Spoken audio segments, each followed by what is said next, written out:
tried again to get that video that I just from the TV NZ News, which I had just watched, 5 minutes before, and now I've gone in and same thing, I cannot access it at all.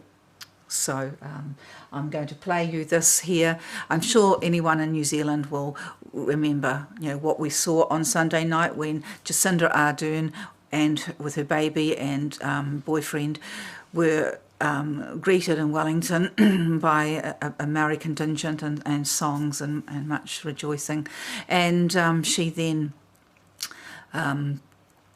reiterated that she was proud of what New Zealand had done, and that we had refused Stefan Molyneux and Lauren Southern to speak in our country, and thereby we have become first in so many things, and now we can add first to ban free speech to our list.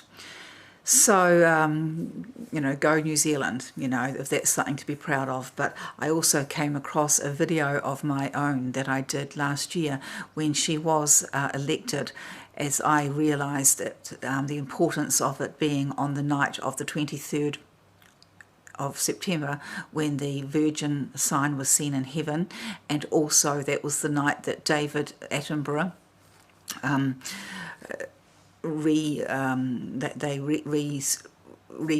showed a documentary that he did back in the 50s or 60s called For the Dragon. It was a search for the dragon, but it was actually titled For the Dragon, and which I knew then was real signalling to the world. And I believe, as we have seen now with New Zealand being the first to see the sun and the first to do to stop free speech, now we also have Alex Jones shut down. So I'm just going to show you this CNN before this gets taken down, and hopefully I won't even have to tell you, and hopefully I can constrain myself from not having to tell you what this body language of this so-called reporter is showing you, and what she is saying with her lips. That's the same with Stefan and Lauren.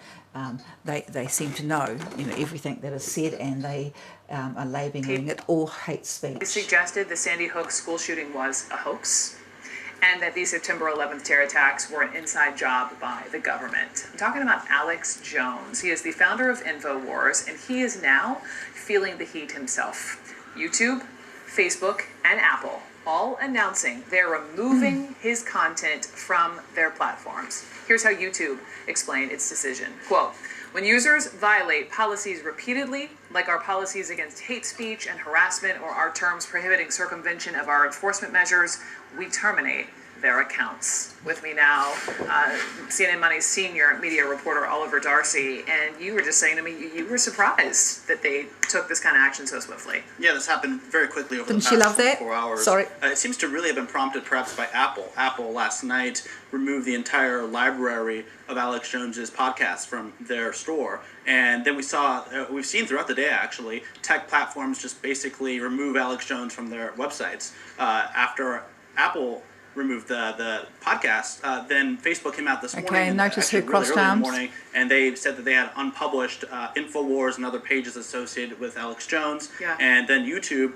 which had previously issued some sort of suspension effectively where they couldn't live stream, decided to remove their YouTube page altogether. And now we're just kind of seeing other tech platforms, small ones even, just dissociate with Alex Jones. Obviously, what he spews is hate and it's abhorrent, but how many folks are on the other side saying freedom of speech? A lot of people are, particularly Jones's defenders, are saying that they're worried that this might lead to other pages, particularly conservative media pages, being removed. I think it's important to note, though, that Alex Jones had really flagrantly violated a lot of the community standards that YouTube, that Facebook, that Apple have had in place for quite some time. And actually, if you look at it, they say that they removed them because they violated the standards, but Alex Jones had been violating these standards for some time. Yeah. And they only actually took action after weeks of media pressure, after weeks of the media outlets saying, you say that this would violate your standards, so why is this still being allowed to be posted. And so Apple was the first at the bat this morning, or last night, sorry, with removal of his content. Now we're seeing it trickle out. So it was Apple and then the domino effect. Oliver Darcy, thank you so much. Thank you, Brooke. And she couldn't be He happier. suggested, Could she? You know, so it's begun, and how long we'll be able to do these things is anybody's guess, I think. Now, I just had a comment sent to me, and it was quite remarkable, because I was just thinking about this person just the instant that I opened up my YouTube reply, and it's somebody called Rangi Toto, who has been a real blessing to me by interpreting my dreams with a real New Zealand prophetic flavour. And he has said here, did you see the two owl types that flew in from the north but were turned out? Stefan Molyneux, king of Nineveh, wheat mill, Lauren Southern, queen of the south. It coincided with the sign of Jonah that was taking place on Bayless Judgment Beach. And in that he's just amazing, because manages just to touch on things from my past, and the name Bayless is which he's put down as judgment, and I had never considered that, of course, was the name of the person that brought me to the Lord. You know, somebody who had done me such a terrible wrong, you know, that I was just filled with anger and hatred and thinking of how I could get get him back. And I mean, that's not my sort of nature, but you know, I was lying on my bed with my hands crossed one night in fury, thinking about throwing Molotov cocktails through his window and all sorts of things, and then I had to resort to going to a jar which my ex-boyfriend used to keep his marijuana in, and I found a little scrap, and I put it in a normal cigarette and smoked it, and then I lay in bed and I started having these visions, and in one vision Satan was showing his plan for my life. It was like films, you know, films, and in the other the Lord was showing me his plans, and I knew without a doubt that if I died that night I would belong to the devil. So the next day I got up and went to church pretty quick smart, and that was the real turning, you know, when I sort of never walked it away again. And so I just thought it was fascinating, you know, because also, you know, the fact that years later when I ran into that man, and he couldn't believe, it was the night my grandmother's funeral actually, and he couldn't believe that I had forgiven him. And you know, and that, you know, that you know, when he came into my shop one time, and his girlfriend, I was so nice to him, and I said to him, you know, well, you know, what you do, it turned out to be the best thing in my life, you know, that's how I found Jesus. And he couldn't believe it. He said, that's the worst bloody thing I've ever heard in my life. He just didn't get it, that was a good thing. But anyway, praise the Lord. So back to Rangi Toto, you know, so he has said here, and he's given me some scriptures, which are, he says, it coincided with the sign of Jonah that was taking place on Bayless Judgment Beach, Matthew 12:40-42. And also he says, and that is, there was a whale beached on our beach, and unfortunately after a few days they had to put it down. But the scripture he cited here was, the men of Nineveh will arise at the judgment of Nineveh with this generation and condemn it, for they repented at the preaching of Jonah, and behold, something greater than Jonah is here. The queen of the south will arise at the judgment with this generation and condemn it, for she came from the ends of the earth to hear the wisdom of Solomon, and behold, something greater than Solomon is here. And so it just says, it's a picture of the whale. Stranded whale too weak to be saved, euthanasia inevitable. And it doesn't look like I can see the photo of that either, sadly. Sorry about that. And then he says, I also noticed a bit of dust on their claws when they left, Matthew 10:14. And if anyone will not receive you or listen to your words, shake off the dust from your feet as you leave that house or town. Truly I say to you, it shall be more tolerable on the day of judgment for the land of Sodom and Gomorrah than for that town. Now, I don't know if Stefan and Lauren are Christians, and that's, to whom that relates, but it certainly is a very sad day when our Prime Minister, with a baby in her arms, she who rocks the baby rules the world, would celebrate the end of freedom of speech, and then New Zealand becoming the first and it passing through the world.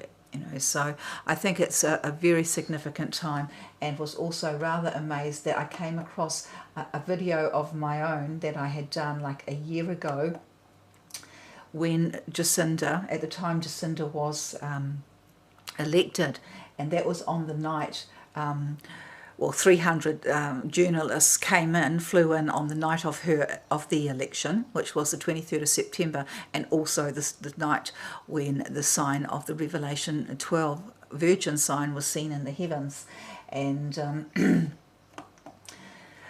and also the night that the Dragon documentary by Attenborough was also screened.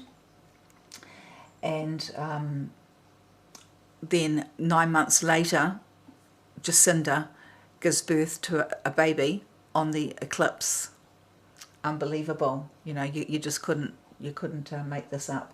So I came across this video of mine, which seems to be speaking of all this, and I will play as much of that as I can, but I will link it because I think it talks about the earthquakes, it talks about the Christchurch earthquake, and I believe as we had the whale beachings at the same time as the Christchurch, the Kaikoura earthquake, that indeed, that whale beaching is a sign, and we have just had a huge blood sacrifice. I think it's over 65,000 pregnant cows have been slaughtered. New Zealand are just getting hit with curse after curse. Since John Key sold out Israel at the United Nations and then ran for the hills with blood all over his hands. So huge things are happening, and also I find it significant too that this all happens, just after Winston Peters has stepped down from the position as Prime Minister, handing the reins back to Jacinda, and happens to be out of the country at the time. So I think, So I'll just play a bit of this.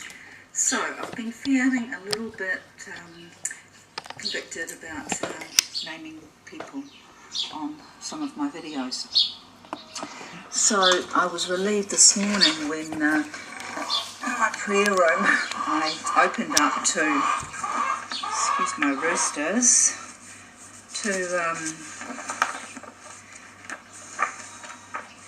Leviticus. Well, my Bible was actually opened at that page, which I thought was quite interesting considering I had been reading the same things that it speaks of there in this Mystery of Mazzaroth by Tim Warner, in which I found a really interesting bit of information that I wanted to pass on, and which became really sort of significant last night. As I just know, TVNZ is just pulling out all the stops and signalling everybody. So last night I was, I noticed a program on the news, a story about a woman in Australia whose house had been taken over by bees. Swarms of bees had built their colony inside all her walls. And my first thought was, I'm just trying to get another book my to rest husband's on. a beekeeper. So we sort of had some sort of idea how long it would take to build that sort of colony. I mean, literally all her walls were just absolutely full of honeycomb. And I thought, well, either she's a much worse housekeeper than me, or she's deaf, or she has a TV very loud, because, with that amount of bees, one would have thought she had heard it earlier.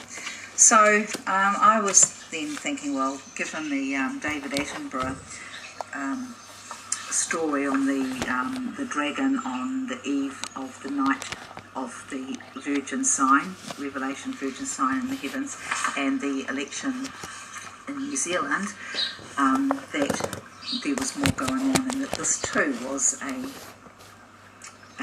message to the elite. And so, as the Lord leads me, so often, so I'm having to do another video, I just happened to look up in this book, and what do I find but the beehive star cluster. For any of you that don't know, that in New Zealand, our Parliament buildings is an iconic beehive. So, and I have long believed that we are very important in the Masonic scheme of things. You know, I have noticed, like Wanganui, our city, is the hills there are in the shape of the Orion star system, and I've done videos about the Masonic fingerprints. You know, that our city centre is based on the same layout as Washington DC and Rome. So I have long believed that it's a sister city where the Masons and the elites do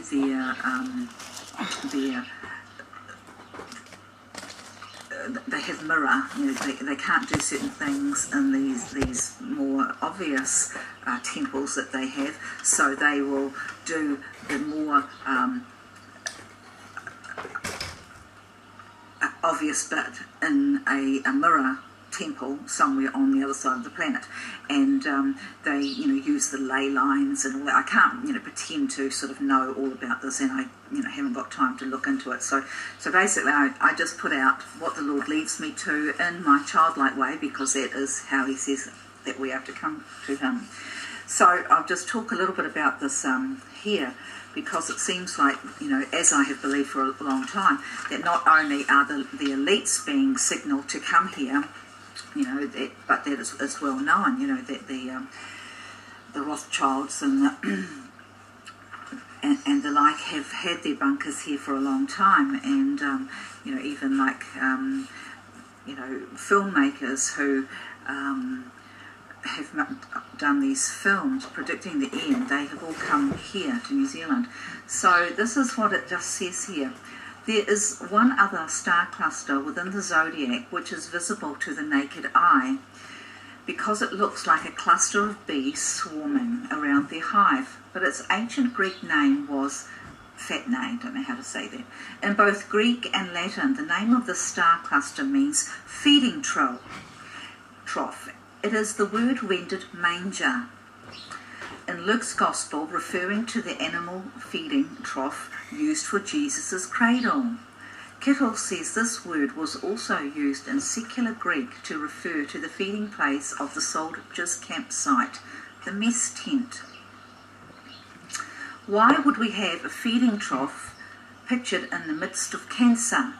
The answer is to be found in John's vision of Hydra's persecution of Virgo in the last days. Revelation 12:6, 14 to 16. Then the woman fled into the wilderness, where she has a place prepared by God that they should feed her there 1,260 days. But the woman was given 2 wings of a great eagle, that she might fly into the wilderness to her place, where she is nourished for a time and times and half a time from the presence of the serpent. So the woman the serpent spewed water out of his mouth like a flood after the woman, that he might cause her to be carried away by the flood. But the earth helped the woman, and the earth opened its mouth and swallowed up the flood which the dragon had spewed out of its mouth. Virgo, Sarah in brackets, is the mother of the Redeemer, the man-child. She is also the mother of the redeemed, consisting of all who are Abraham's seed through baptism into Jesus Christ. She is given the wings of an eagle to fly into the wilderness to a place of feeding, where she might be nourished during the Great Tribulation. The feeding trough, a star cluster, represents the place of safety and nourishment in the wilderness to which she flees. As Isaiah said, Come, my people, enter your chambers and shut your doors behind you. Hide yourself, as it were, for a little moment, until the indignation is past. For behold, the Lord comes out of his place to punish the inhabitants of the earth for their iniquity. Immediately after this little moment has passed, Jesus will punish Leviathan, the fleeing serpent, Leviathan, that twisted serpent, and he will slay the reptile that is in the sea. Oh, excuse me. Twisted my ankle and it's, agony. Oh, sorry about that. Oh, for now, the location of the place prepared by God is a secret. It will be revealed at the proper time by the 2 witnesses who prophesy during the last days. Those who are watching as Jesus commanded will take heed and flee, just to be sure to remember Lot's wife. Okay, so that's all he says there about that. And okay, so I didn't say, but in Leviticus, so I had this dream about, which the song "Wake Me Up When September Ends" was very, very strong. And I only know that dream through the Renee Moses rapture videos, and even after I had done a video, in the end it stayed with me for a couple of days, and in the end I had to get up at 2:45 to make a video because it just wouldn't, I couldn't get it out of my head. But then strangely, after I had made that video, a couple of days later, I tried to remember that song, and I couldn't for the life of me. So I knew that it is the Lord talking to me, and I have had many words from the Lord since, especially I should say, since I had the 2 owl dreams, early last year.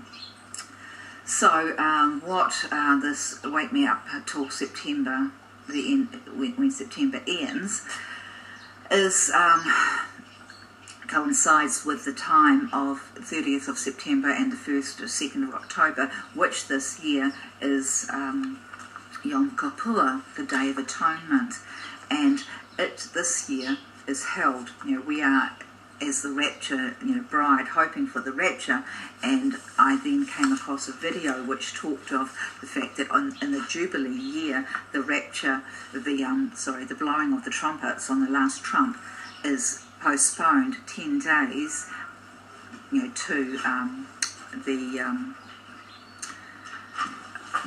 to the Rosh Hashanah will then be actually blown on 10 days later, which takes it to the Day of Atonement. So that means that Rosh Hashanah and the Day of Atonement are on the same day. And so I was reading that in here. It says here, you shall count 7 Sabbaths of years for yourself, 7 times 7, and the time of the 7 Sabbaths of years shall be to you 49 years.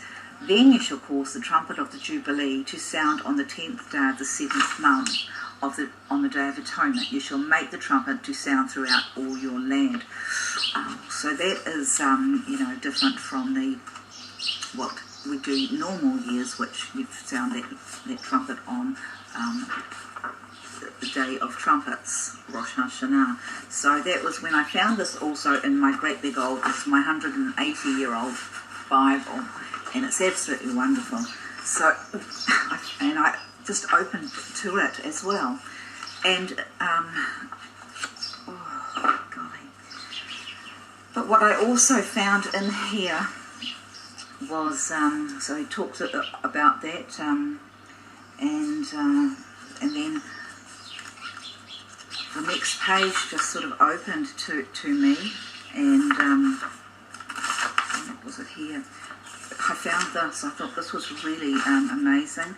This is something that I don't want to lose the numbers. Not very good with this. So I hadn't even noticed this. I'd taken this out of the paper, the newspaper once, because of the painting of Colin McCann. So this is a top painting of Colin McCann. And he is famous for the paintings, his Maori paintings, New Zealand land paintings with the Maori words on them, and his whole, heart, was for the Maori people. But he is most famous for his paintings, his I Am paintings, which is featured on the Invictus Games. They take the word Invictus and Games and they create I Am, which is alluding to what God said, I am. He is I am. But these Masons are taking God's I am and saying that they are the I am. But what I also saw there, which I had never noticed before, was, and this was in 2010, was this story, and it reminded me of a dream that I had. So 2010 was the year that I had the first sign that the Lord gave me when I accidentally caught a convoy of UFOs, or I don't know what they were. When I took a photo, I've got a big line of oak trees over there, and I just took a photo, and I came inside, and when I was looking at the photo on the camera, I noticed there was a white orb above one of the trees, and so when I clicked on that and magnified it, got it to get closer, another one, showed up. And then so I went and navigated to that one, and then another one, and another one. And in the end, there were about 8 of these orbs, in the sky above the trees. So that was the first thing that I'd noticed. And then the next year, 2011, on my birthday on Sukkot, I had this amazing orb just turn up right in front of this veranda here, and I speculated then that it was a sign of the rapture, and as it was on my birthday as well, and it was Sukkot, and so I put a video up about that. It was about 2/3 the size of the moon, and it stayed there for a long time, and when you actually, when you magnified, and zoomed in, there's this distinct rainbow coloured centre core in it, and so people, a couple of people have said, oh, it's just the moon. It certainly isn't the moon. People don't get out of their spa, after they've been celebrating, drinking wine, having a good time on their birthday, and sit out, half naked to film up the moon, so. But that was just the first one, and then the next year, and that turned out to be a warning of terrible things that would happen. So I've sort of really likened myself to the Virgin, and that the Lord has sort of taken me to these places. I was then,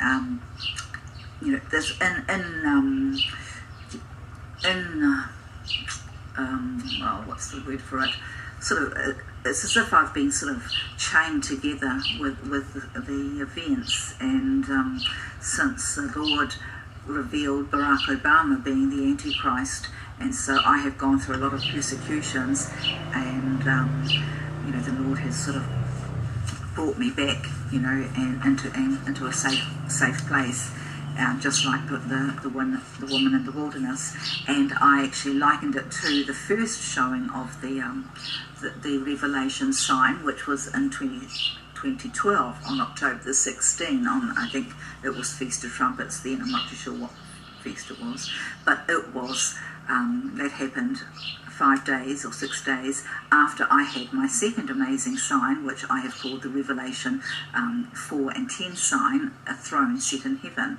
And in that one you can actually see the face. It's a rainbow, a cloud, a diamond-shaped cloud, and in it you can actually see the face of the lamb, a face of somebody as well, and a roaring lion, and and that was really amazing, and in front of witnesses and these people that are just talking about it, it has to be understood that these were not my friends, so they were all seeing it, what we went through in that place. We lost everything we owned, and it was a miracle that the Lord, got us home again, and so that sign was the sign of our deliverance. So, so I've sort of seen myself as a funny sort of prototype, I don't know how. But anyway, so what was really significant about that time was that I had a dream, and in the dream, it was actually more like a vision, and I was on my way home from that place, Tairua, and I came past Taupo. Taupo, is a place in New Zealand where there's a huge lake, and I saw like a cloud of smoke, and I heard that, words, this is the beginning, this is the beginning. And this sort of dream has happened to me once before when I came back from Cambridge, and I heard the words in this dream, you are Noah. I saw the beautiful blue hills, gorgeous purpley blue hills, which weren't really my hometown, but that's, what the Lord showed it to me as, these beautiful purple blue hills. And I heard the words, I am Noah. And so when I had this other one and coming back, this was in 2013, early 2013, and saw the smoke, and it was alerted that this was the beginning, the beginning of the end. So I have been following the Planet X situation, and really believe that that is the Lord coming, and as he comes, the earthquakes, are being caused because of the magnetic, pull. So, but I had a very significant dream, which I have done another video about last year, and it is it was about a resort place where there were two fans in the sky, and the whole place was absolutely sort of filled with these fans, embedded in everything. And so it had now become a resort. So everywhere in the hotel and all these things, they had the emblem of these two fans as to symbolise this town. So I just naturally thought, because the place where I live here, this is where 81 bodies from the Tangiwai disaster washed up. So that was an eruption then. So I just naturally thought of that eruption, or maybe even Rotorua. But I felt the Lord, it was a very significant time. So, but what I also learned in Planet X is that it comes around through Doug Elwell's book. I learned that it has they're not too sure how long the orbit is. Some say 3,600 years. I think some go into the 36,000s. That we're not sure, but each time they believe that a huge cataclysm has happened, and that is what has happened in Job's day. So this is what this little story says. It says that I found just today. Amazing. Recent marine studies on the bed of Lake Taupo have mapped for the first time the remains of one of the world's biggest prehistoric eruptions. Institute of Geological and Nuclear Sciences scientist Brian Davey said the Ruanui eruption of 26,000 years ago ejected 1,300 cubic kilometres of ash and rock, enough to cover the North Island to a depth of 10 metres. The 1991 Mount Pinatubo eruption produced 5 cubic kilometres of magma and ash. Well, that I think is really significant with the earthquakes we're having. But not only that, I did another video late last year talking about, I can't remember the number now, maybe 2,600 or something, that of these earthquakes that were being recorded at Lake Taupo that we were not hearing anything about. I was only hearing about them on the internet. So I think the last thing I just want to say to you here is back to that, what I said in the beginning, how I've had to put out videos when I'm watching this feminism and the Queen of Heaven are connected and taking over the church, not only the church but the world. And as somebody whose life was very much, scarred by working women, but my whole family were, very strong women, I have resisted it very strongly, and known that she who tarries at home divides the spoil, and that God, because just as Eve's sin was the cause of the fall of mankind, so I believe feminism is again now. And here it says to Moses, and the Lord spake unto Moses, saying, Avenge the children of Israel of the midnights, after which shalt thou be gathered unto thy people, And Moses spoke unto the people, saying, Arm some of yourselves unto the war, and let them go against the Midianites, and avenge the Lord of Midian. Of every tribe 1,000 throughout all the tribes of Israel shall ye send to the war. So there were delivered out of the thousands of Israel 1,000 out of every tribe, 12,000 armed for war. And Moses sent them to the war, 1,000 of every tribe, and to Phinehas, the son of Eleazar, the priest, to war, with the holy instruments and the trumpets to blow in his hand. And they warred against the Midianites, as the Lord commanded Moses, and they slew all the males. And they slew the kings of Midian, beside the rest of them that were slain, namely Evi, and Rechem, and Zur, and Hur, and Reba, 5 kings of Midian. Balaam also, the son of Beor, they slew with the sword. And the children of Israel took all the women of the Midian captives and their little ones, and took the spoil of all their cattle, and all their flocks, and all their goods. And they burnt all their cities wherein they dwelt, and all their goodly castles with fire. And they took all the spoil and all the prey, both men and of beasts. And they brought the captives unto the prey, and the spoil unto Moses and Eleazar the priest, and unto the congregation of the children of Israel, unto the camp at the plains of Moab, which are by Jordan near Jericho. And Moses and Eleazar the priest, and all the princes of the congregation, went forth to meet them without the camp. And Moses was wroth with the officers of the host, with the captains over thousands and captains over hundreds, which came from battle. And Moses said unto them, Have ye saved all the women alive? Behold, these caused the children of Israel through the counsel of Balaam to commit trespass against the Lord in the matter of Peor. And there was a plague among the congregation of the Lord. Now therefore kill every male among the little ones, and kill every woman that hath known man by lying with him. I just say praise the Lord, because that is how I felt. And I had a dream that I've had a couple of things affect me with this. I used to have IDF soldiers come and stay with me here after their service, and Israeli Defence soldiers. And I remember one group and who said to me, and they just said to me, "You're mushy, you're mushy."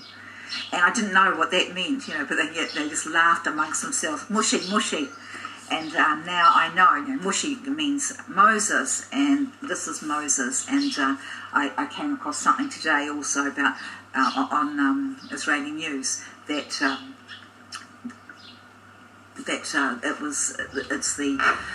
it's the heritage of every Jew to be like Moses, that they are to save their people, that it must be the very core of their being, and that is who I am. And my father, my father, both his my father was killed when I was 2.5, so I didn't know him or my family, but I'm so blessed to know that both his grandmothers were not only Jews, but they were also Christians. One was a Lutheran and one was an Anglican.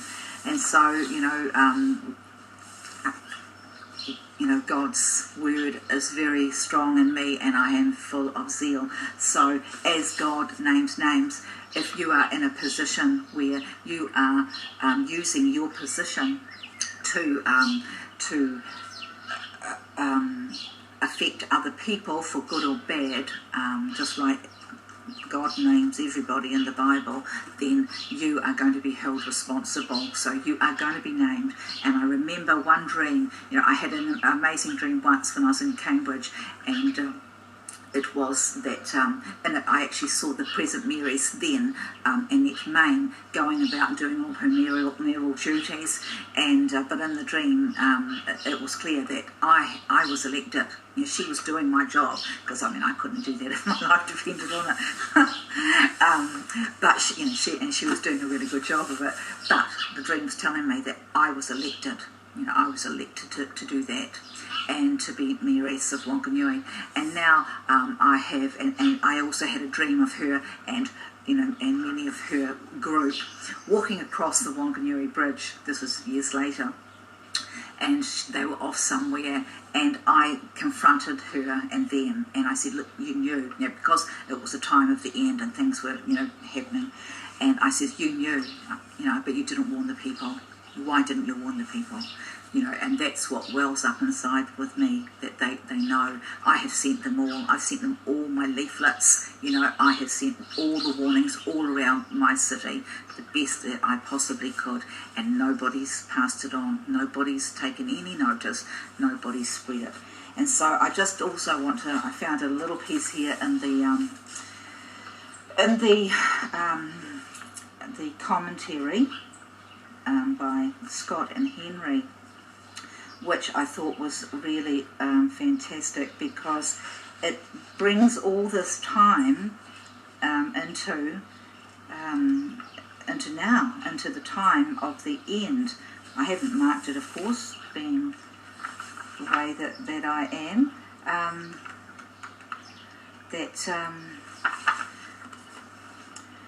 It just says here, alright, okay, so it says here, hence, so the scripture is actually talking, the whole thing is talking about, vengeance belongeth to God alone, and to those whom he deputies to be his ministers of vengeance as magistrates in ordinary cases, and they who, without commission from him, execute private revenge, or out of ambition, avarice, or resentment, wage war and desolate kingdoms must one day answer for it. Hope you can follow that. If, however, the Lord, instead of punishing sinners by earthquakes, pestilences, or famines, is pleased expressly to command any person or people to avenge his cause, this commission justifies, nay, sanctions, war, massacre, or devastation.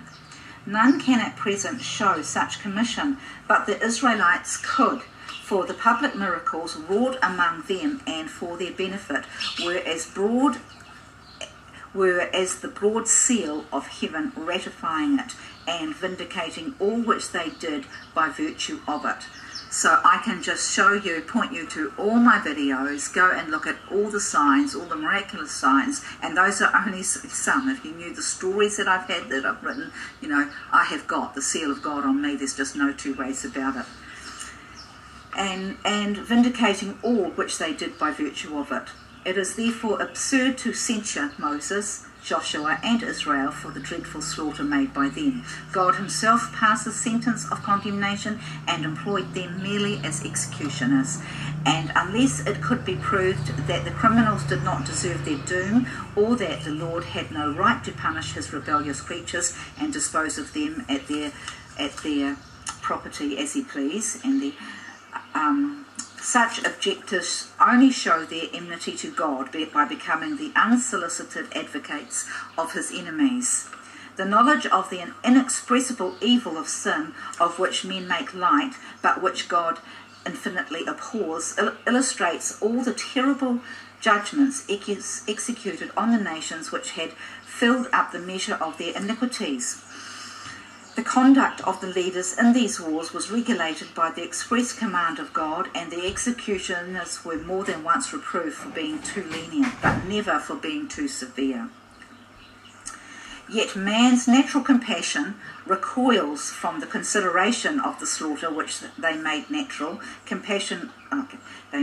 as indeed the execution of justice is never intended to gratify the finer feelings of benevolence, but to excite dread and horror.